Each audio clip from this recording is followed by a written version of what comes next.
Uma noite fria envolvia São Paulo, e o vento parecia cortar a pele como pequenas lâminas invisíveis. Sob o concreto úmido de um viaduto, Rafael se encolhia dentro de um cobertor rasgado, tentando prender o calor que escapava de seu corpo cansado. A cidade ao redor seguia viva, barulhenta e indiferente, buzinas, vozes apressadas, passos que nunca olhavam para baixo. Para muitos, ele não passava de uma sombra esquecida na paisagem urbana. Mas naquela noite, algo diferente prendia sua atenção. Entre as idas e vindas dos carros, havia um veículo parado a poucos metros dali. Os faróis piscavam de forma irregular, como se a bateria estivesse prestes a se esgotar. As portas estavam fechadas, mas ninguém se aproximava. No início, Rafael achou que fosse apenas mais um motorista distraído. Só que o tempo passava, os minutos se alongavam, e aquele carro permanecia ali, imóvel, estranho, como se escondesse um segredo. Rafael tentou afastar a sensação incômoda, mas sua mente teimava em voltar ao passado. Ele se lembrava das noites em que dirigia para buscar a filha na escola, da alegria simples de ver o rosto dela pela janela do carro.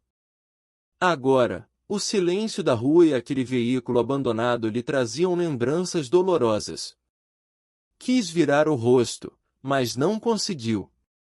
Aos poucos, percebeu detalhes que aumentaram seu desconforto. O vidro traseiro estava embaçado, como se alguém tivesse respirado ali dentro. A antena balançava, mesmo sem vento suficiente para isso. Mais inquietante ainda, em determinado momento, a luz interna se acendeu por um segundo e depois apagou, como se uma mão invisível tivesse testado sua paciência. O coração de Rafael começou a bater mais rápido. Ele se ergueu devagar, apoiando-se na coluna do viaduto, os olhos fixos no carro. A sensação era clara, alguma coisa estava errada. Não era apenas um carro esquecido. Havia algo ali, silencioso, à espreita, e ele, contra a própria vontade, já estava preso naquele mistério. Clara ajustava o colete enquanto caminhava pela calçada iluminada por postes fracos. Era jovem, mas já trazia no olhar a firmeza de quem aprendeu cedo a confiar mais no instinto do que nas palavras. Ao seu lado, Júlia, mais reservada, consultava o rádio, registrando o chamado que parecia de rotina, um veículo abandonado em área de risco, nada que exigisse mais do que uma verificação rápida. Quando chegaram próximo ao carro, Clara foi a primeira a notar o detalhe inquietante. Os faróis piscavam de maneira irregular, e o vidro traseiro estava embaçado, como se alguém tivesse estado ali há pouco tempo. Júlia sugeriu esperar reforço, mas Clara balançou a cabeça. Só vou dar uma olhada mais de perto, disse, afastando-se alguns passos. Rafael, debaixo do viaduto, observava tudo com atenção crescente. Reconheceu de imediato o mesmo carro que vinha encarando havia quase uma hora. A diferença agora era que alguém finalmente se aproximava, alguém com farda, alguém que, aos olhos dele, carregava um peso maior, a responsabilidade de proteger. Clara circulou o veículo lentamente, iluminando o interior com a lanterna. Viu papéis espalhados no banco do passageiro, uma garrafa d'água quase cheia e uma porta entreaberta em um armazém logo atrás. A curiosidade, ou talvez o dever, a fez avançar em direção ao prédio, sem perceber que Júlia ficou alguns metros atrás, distraída com a comunicação no rádio. Em questão de segundos, Clara desapareceu na escuridão do armazém. Nenhum grito, nenhum som de passos, apenas silêncio. Rafael sentiu o corpo gelar. Ele tinha visto o momento exato em que a policial sumira atrás da porta, como se tivesse sido engolida pelo breu. Júlia, ocupada, não percebeu nada. Para todos ao redor, parecia apenas mais uma patrulha tranquila. Mas Rafael sabia, Clara havia entrado em um risco invisível, e talvez fosse o único que notara o perigo que começava a se desenhar naquela noite. Rafael saiu de sua sombra debaixo do viaduto e correu até a calçada, onde Júlia ainda segurava o rádio, sem notar a ausência da colega. Ofegante, ele apontou para o armazém. Ela entrou lá dentro. Sumiu. Vocês precisam ir atrás dela agora. A policial o olhou com desconfiança, franzindo o senho. Para Júlia, aquele homem era apenas mais um morador de rua em busca de atenção ou algum favor. Volte pro seu canto, senhor. Estamos trabalhando aqui, disse ela com firmeza. Rafael insistiu, a voz trêmula. Você não está entendendo. A outra policial, a Clara, desapareceu. Eu vi. Ela entrou naquela porta e não voltou. Júlia bufou, virando-se para checar novamente o carro. No fundo, estava preocupada com a colega, mas a presença de Rafael parecia mais um incômodo do que uma ajuda. Enquanto isso, do outro lado da escuridão, Clara estava acordada e consciente. As correntes frias apertavam seus pulsos, presas a um cano velho no interior do armazém. Não havia armas, nem violência física explícita. Era pior, o silêncio absoluto. Apenas o som metálico das correntes ecoava a cada vez que ela se movia. Diante dela, uma porta pesada trancada por fora. A sensação de ser observada, sem ver quem, a deixava em pânico contido. Rafael, ignorado, sentiu o coração apertar. Memórias antigas o assombravam. Anos atrás, ninguém acreditara nele quando tentou denunciar práticas criminosas em seu antigo emprego de segurança. O resultado, perdeu o trabalho, a família se desfez, e a rua virou seu lar. Agora, mais uma vez, ele se via no mesmo lugar, alguém que sabia da verdade, mas que ninguém estava disposto a ouvir. Determinando-se a não repetir o passado, respirou fundo e decidiu agir por conta própria. Se Júlia não acreditava nele, paciência. Aproximou-se discretamente do armazém, o medo batendo forte no peito. Cada passo parecia mais pesado que o anterior, mas a imagem de Clara presa lá dentro o empurrava adiante. Ele sabia que, se não fizesse nada, o silêncio daquela noite acabaria engolindo mais uma vida, e talvez, desta vez, ele não sobrevivesse ao peso da omissão. Rafael percorreu a lateral do armazém, os dedos deslizando pela parede úmida de concreto até encontrar uma abertura enferrujada. A porta cedeu com um rangido baixo, e ele prendeu a respiração, temendo que o som ecoasse além do necessário. Entrou devagar, os olhos tentando se adaptar à escuridão carregada de poeira. O ar ali dentro era pesado, cheirava a mofo, ferrugem e algo mais difícil de definir, uma mistura incômoda de abandono e presença invisível. A cada passo, os detalhes começavam a se revelar. No chão, espalhados de forma desconexa, havia carteiras velhas, relógios quebrados, fotos rasgadas, até brinquedos infantis gastos pelo tempo. Rafael se abaixou e pegou um chaveiro com o nome gravado, claramente pertencia a alguém. O arrepio percorreu sua espinha, aquelas coisas não estavam ali por acaso. Eram rastros de vidas, de pessoas que, de algum modo, tinham passado por aquele espaço. Um barulho fraco chamou sua atenção. Ele seguiu o som até alcançar o fundo do galpão, onde uma fraca luz atravessava pelas frestas da parede. Foi então que viu Clara. A policial estava sentada no chão, as mãos presas por correntes a um cano enferrujado. Suava, respirava rápido, tentando se soltar em silêncio. Seus olhos encontraram os de Rafael e, por um instante, o choque a paralisou. Não esperava vê-lo ali, O homem que antes fora ignorado agora era a única presença diante dela. Ele fez sinal para que ela não produzisse nenhum som. O silêncio era vital. Qualquer ruído poderia atrair seja quem fosse que controlava aquele lugar. Clara assentiu com um leve movimento de cabeça, mas as correntes arranharam o metal, produzindo um som agudo e breve. Os dois congelaram. Rafael fechou os olhos por um segundo, como se tentasse ouvir além do silêncio. Nenhum passo, nenhum movimento do lado de fora. Ainda estavam invisíveis, mas até quando?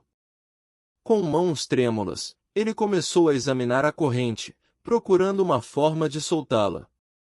Sabia que o tempo jogava contra eles. O mistério das coisas espalhadas pelo chão e a presença oculta de alguém ali faziam o armazém inteiro parecer respirar ao redor deles, como um gigante adormecido que poderia acordar a qualquer instante. Júlia andava de um lado para o outro perto do carro, tentando contatar Clara pelo rádio. O silêncio aumentava sua ansiedade, mas ela ainda não suspeitava da gravidade da situação. De repente, o celular vibrou. Um número desconhecido. Hesitou, depois atendeu. Uma voz rouca, calma demais, disse apenas: "Não confie em ninguém esta noite. Nem nos seus colegas." Antes que pudesse responder, a ligação caiu. O aviso deixou um nó em seu estômago. Ela olhou ao redor, desconfiada, os olhos pousando por um instante sobre o armazém. Rafael não estava mais visível, e Clara continuava sem responder. A incerteza começou a corroer sua convicção de policial treinada. Nesse momento, surgiu Maurício, um homem de meia idade conhecido no bairro. Usava roupas limpas, carregava uma pasta de couro e parecia genuinamente preocupado. "Está tudo bem, policial? Vi vocês rondando por aqui e pensei em ajudar." Júlia o reconheceu como funcionário público que ocasionalmente conversava com a comunidade. Sua presença deveria ser tranquilizadora, mas algo no jeito como ele observava o carro lhe pareceu forçado, ensaiado. "Minha colega entrou ali", explicou Júlia, apontando em direção ao armazém. "Não voltou." Maurício inclinou a cabeça, fingindo surpresa. "Estranho, esse lugar está fechado há anos." As palavras soaram quase ensaiadas, e Júlia não conseguiu ignorar a ligação misteriosa. Enquanto isso, dentro do armazém, Rafael continuava tentando libertar Clara, atento a qualquer ruído. Ela murmurou em voz quase inaudível: "Ouvi passos antes de me prenderem, alguém está vigiando." Rafael apenas fez sinal para silêncio. Do lado de fora, Júlia sentia a pressão aumentar. Maurício ofereceu-se para entrar primeiro e verificar, mas o tom excessivamente prestativo apenas ampliava sua desconfiança. Entre a ligação anônima, o desaparecimento da parceira e a presença inesperada de Maurício, a noite ganhava camadas de ameaça invisível. Júlia percebeu que cada decisão dali em diante poderia definir quem sairia vivo daquela escuridão. Ana surgira da sombra como se já soubesse exatamente onde estar. Carregava uma mochila surrada e uma câmera pendurada no pescoço. Seus olhos percorriam a cena com aguda desconfiança, o carro abandonado, Júlia nervosa, Maurício oferecendo ajuda demais. Aproximou-se devagar, sem anunciar quem era até estar a poucos passos. "Vocês não deviam estar sozinhos aqui", disse em tom baixo, quase de advertência.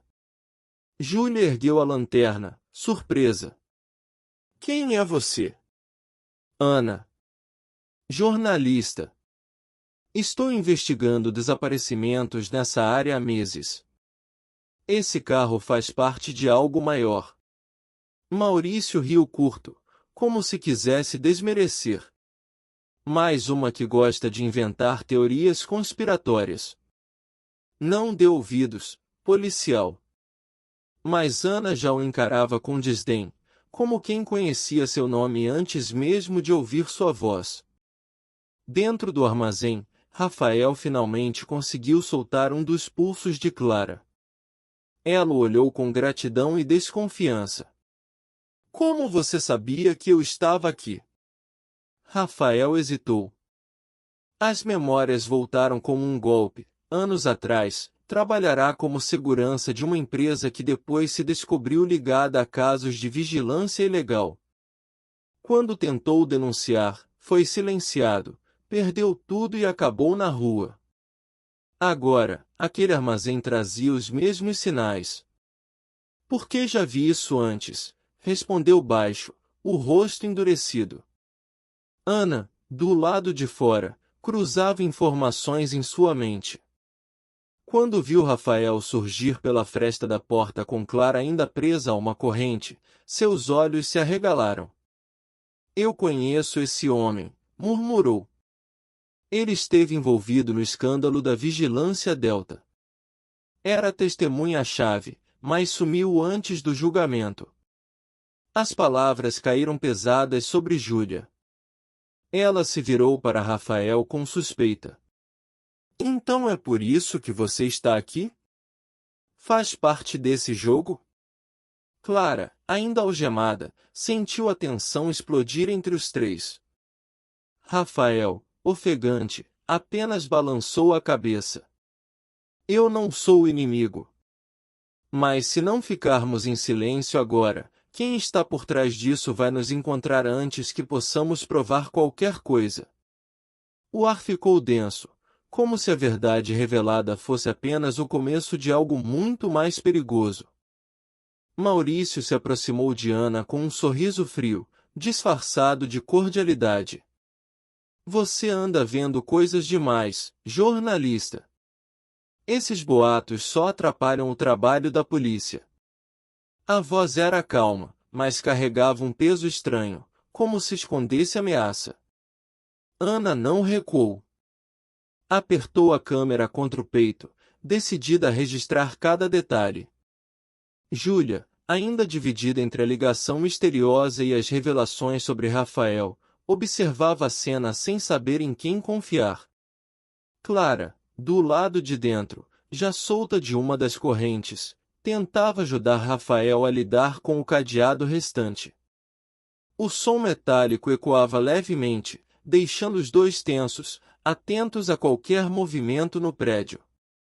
Foi quando Ana notou algo fora do lugar.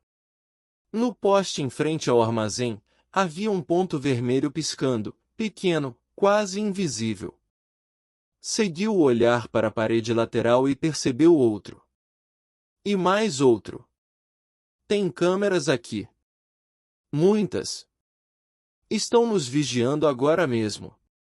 Júlia se virou bruscamente, iluminando com a lanterna, e viu o reflexo do metal. Maurício, por um segundo, perdeu a máscara. Seu semblante endureceu, a expressão de cidadão preocupado deu lugar a algo sombrio. Vocês não sabem no que estão se metendo. É maior do que imaginam. Do lado de dentro, Rafael também percebeu o mesmo. Pequenos pontos vermelhos brilhavam na escuridão do armazém, escondidos entre vigas e caixas. Ele engoliu seco. Eles já sabem que estamos aqui, murmurou para Clara. A tensão cresceu. Ana ligou discretamente o gravador da câmera. Júlia, desconfiada de todos, apontou a lanterna para Maurício. Se você sabia disso, por que não avisou antes? Ele apenas sorriu, sem responder. Do lado de fora, o silêncio da rua parecia gritar. Cada um agora sabia que não havia espaço para erros. A qualquer instante, quem controlava aquelas câmeras poderia aparecer. A dúvida corroía todos. Quem, afinal, estava do lado certo? O silêncio parecia pesar mais do que o frio da madrugada. Cada olhar trocado carregava desconfiança, como se todos estivessem presos no mesmo tabuleiro, mas sem saber quem movia as peças. Ana quebrou a tensão ao mostrar na tela da câmera algo que já havia gravado em outras noites. Imagens borradas de pessoas entrando e saindo do mesmo armazém, sempre em horários estranhos, sempre rápidas demais, como sombras. Isso não é coincidência. É parte de um sistema de vigilância clandestino. Eles coletam informações, controlam movimentos, escolhem quem vigiar. E esse carro é isca. Clara, ainda presa mas mais calma, olhou para Rafael com intensidade. Você já sabia disso, não sabia? Ele respirou fundo. A vergonha misturada ao peso do passado se estampava em seus olhos. Eu trabalhei para eles. Antes de tudo ruir, eu fazia parte da segurança de uma empresa que montava esse tipo de estrutura. Câmeras escondidas, rastreamento, monitoramento de pessoas comuns. Só que, quando descobri o que realmente estavam fazendo, tentei denunciar. Fui calado. Perdi minha família. Perdi tudo. Júlia recuou um passo. As peças começavam a se encaixar, mas a dúvida permanecia: até que ponto confiar em alguém que um dia esteve dentro do esquema? Maurício aproveitou o momento para se aproximar, quase sussurrando: viu, policial? Ele mesmo admite. É peça desse jogo sujo. Mas Ana não se deixou enganar. Ouça bem. Justamente por ter trabalhado com eles, Rafael é a chave. Ele conhece a estrutura, os pontos fracos, os nomes que nunca aparecem nos registros oficiais. Rafael apertou os punhos, como se aquela responsabilidade o sufocasse. Se quisermos sair vivos, e acabar com isso, precisamos agir em silêncio absoluto. Eles estão nos assistindo, mas ainda não sabem o quanto já descobrimos. A cada palavra, o mistério se transformava em certeza, não era apenas um carro suspeito, nem um simples desaparecimento. Era um mecanismo invisível, enraizado na cidade. E naquele momento, todos entenderam que estavam bem no centro da armadilha. A tensão entre eles crescia como uma corda prestes a se romper. Clara, agora livre das correntes, esfregava os pulsos marcados enquanto observava cada rosto. Ninguém parecia totalmente confiável, mas todos estavam enredados no mesmo perigo. Ana ajeitou a mochila e falou baixo, consciente das câmeras. Temos provas suficientes. Preciso levar esse material para a imprensa. Mas se eles nos ouvirem, estamos mortos. Rafael respirou fundo. Não basta sair correndo. Eles têm olhos em cada esquina. Precisamos nos mover como sombras, sem chamar atenção. Júlia franziu a testa. E quem garante que você não está nos levando direto para eles? A desconfiança ainda queimava em sua voz, mas, por mais que tentasse negar, sabia que a experiência de Rafael era a única coisa que os mantinha um passo à frente. Maurício, por sua vez, via a tensão como oportunidade. Eu posso levar as provas até alguém de confiança. Tenho contatos. Vocês não precisam se expor. Sua fala parecia sensata, mas havia algo artificial no excesso de voluntariedade. Ana não resistiu, abriu a câmera e mostrou imagens gravadas naquela mesma noite. Maurício aparecia nas proximidades do armazém em dias diferentes, sempre observando, sempre voltando. O clima mudou. Claro, encarou com dureza. Você já estava envolvido desde o início. Ele tentou rir, negar, mas a máscara caiu de vez quando o celular vibrou em seu bolso. Rafael foi mais rápido, arrancou o aparelho e mostrou a tela, mensagens codificadas, ordens de manter vigilância sobre o local. Vocês não entendem. É maior do que todos nós, murmurou Maurício, o tom entre súplica e ameaça. Mas agora ninguém hesitava mais. Ele havia sido desmascarado. Restava um caminho: unir forças, mesmo sob desconfiança, para atravessar a cidade com as provas e expor o esquema. O desafio era sobreviver ao silêncio absoluto imposto por aquelas câmeras e chegar a um lugar onde suas vozes finalmente pudessem ser ouvidas. A madrugada em São Paulo parecia mais longa do que nunca. O grupo caminhava pelas ruas quase desertas, cada passo medido, cada respiração controlada. O silêncio era a única arma que possuíam.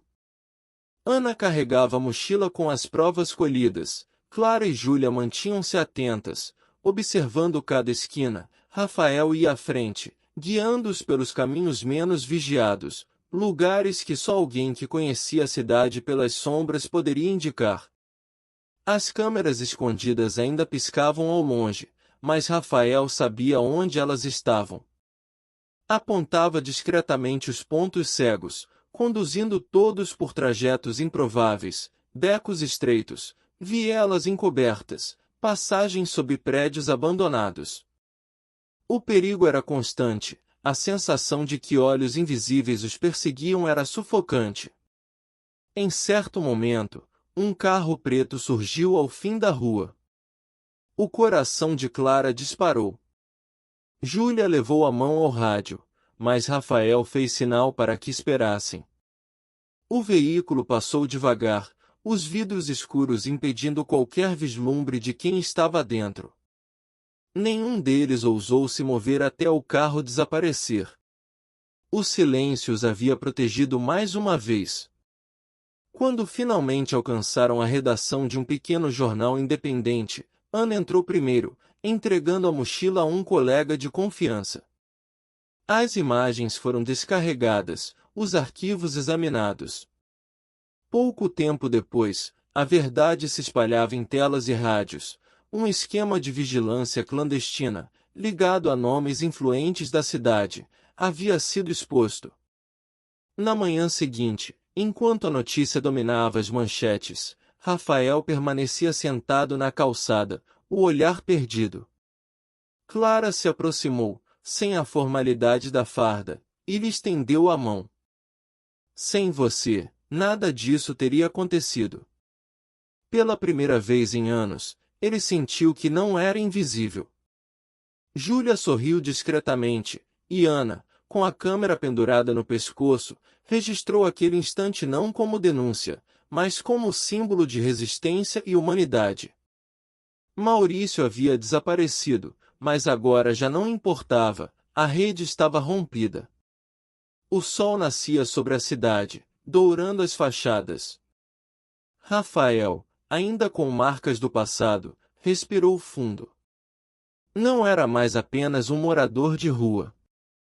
Era o homem que escolhera não se calar diante do silêncio.